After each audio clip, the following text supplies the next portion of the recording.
नमस्कार, आप देख रहे हैं बनारस समाचार 24x7। बने रहें प्रधान संपादक राहुल मोदनवाल के साथ। जो है सच वही दिखाते हैं हम।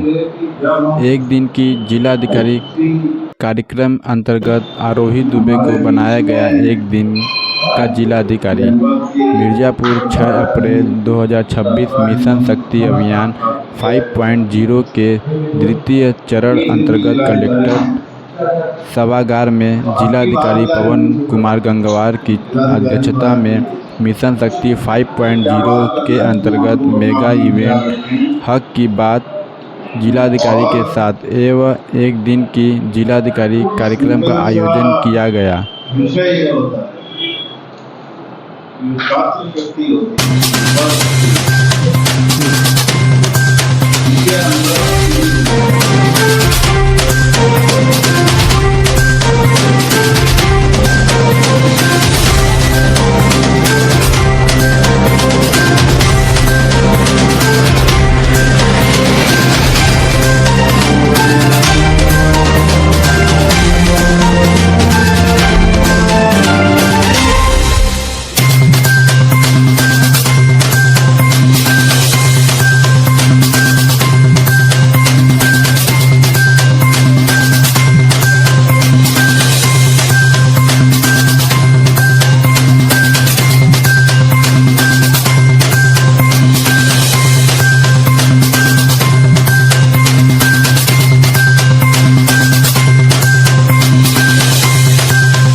जी मैम, आज एक दिन की गेम बनाई गई है। आप मैम क्या कहना चाहेंगी अपना परिचय देते हुए?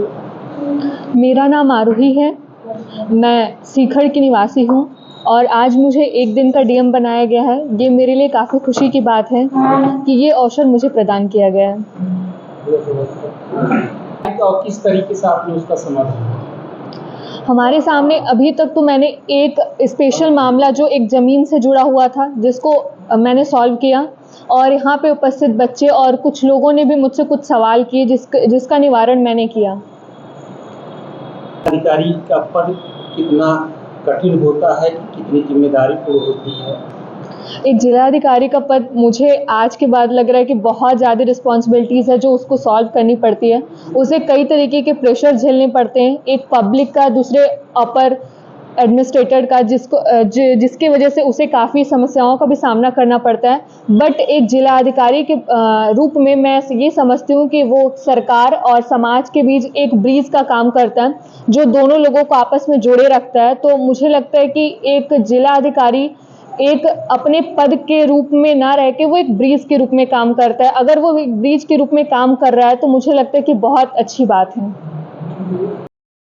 फाइव के अंतर्गत जिस तरीके से हर की बात जिलाधिकारी के साथ के तहत आज एक दिन के लिए एक स्टूडेंट को जिलाधिकारी बनाया गया है, किस तरीके से ये एक समाज को संदेश देने का प्रयास किया जा रहा है?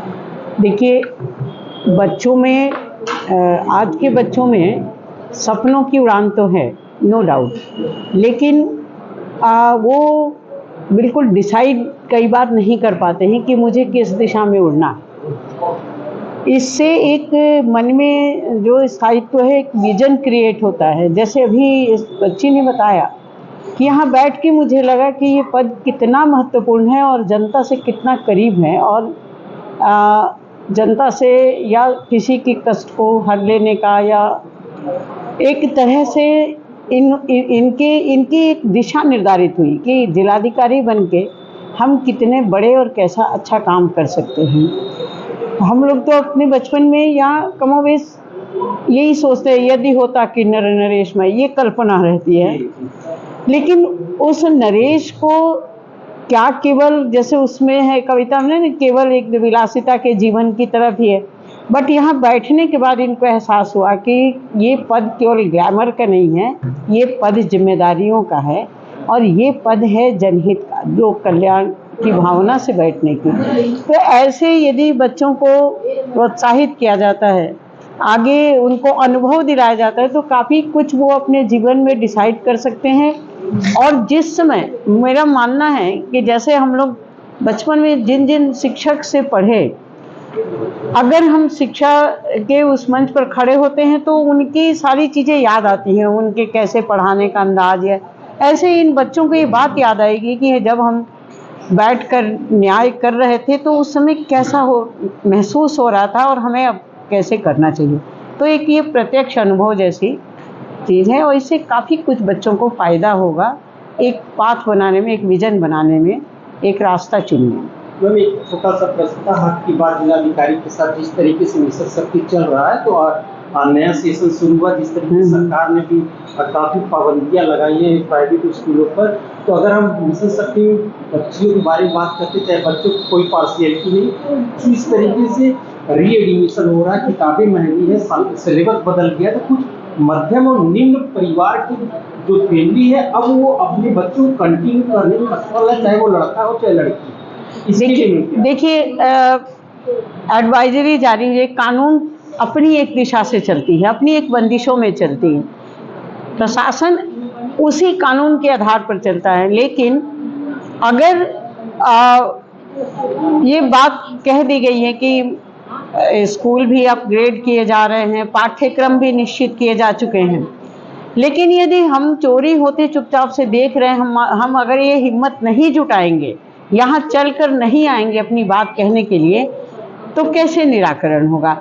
और पहली पीढ़ी को कोई बदलाव सहने के लिए कुछ तो उसको सहना पड़ेगा। गार्जियन आए, वो अपनी शिकायत दर्ज कराए, लेकिन कई बार ये होता है कि दर्ज इसलिए नहीं कराते कि उनके बच्चों को फिर प्रताड़ना मिलेगी। लेकिन अगर मैं तो ये समझती हूँ कि हर एक विद्यालय में अभिभावक संघ बनना चाहिए और उस संघ को इस तरह एक सकारात्मक ढंग से इस मंच का उपयोग करते हुए उन स्कूलों में इस बात के लिए गारंटी करना चाहिए कि ये किसी भी प्रकार से दूसरे प्रकाशन की किताबें वहाँ ना लगाई जाए। एनसीईआरटी की किताबें आ चुकी हैं और उसको हमें लागू करना है। लेकिन अगर आप शिकायत नहीं करोगे, आप बताओगे नहीं, तो घर घर जाकर नहीं होगा। फिर भी प्रशासन को कमर कसना चाहिए और एक बार जांच के दायरे से सभी स्कूलों को गुजारना चाहिए। मैं बेसिक शिक्षा अधिकारी से भी उम्मीद करूंगी कि वो इस काम को करें। मैं नीलम प्रभात हूँ और मैं मिर्ज़ापुर की ही निवासी हूँ। मैं राज्य महिला आयोग उत्तर प्रदेश में मेंबर।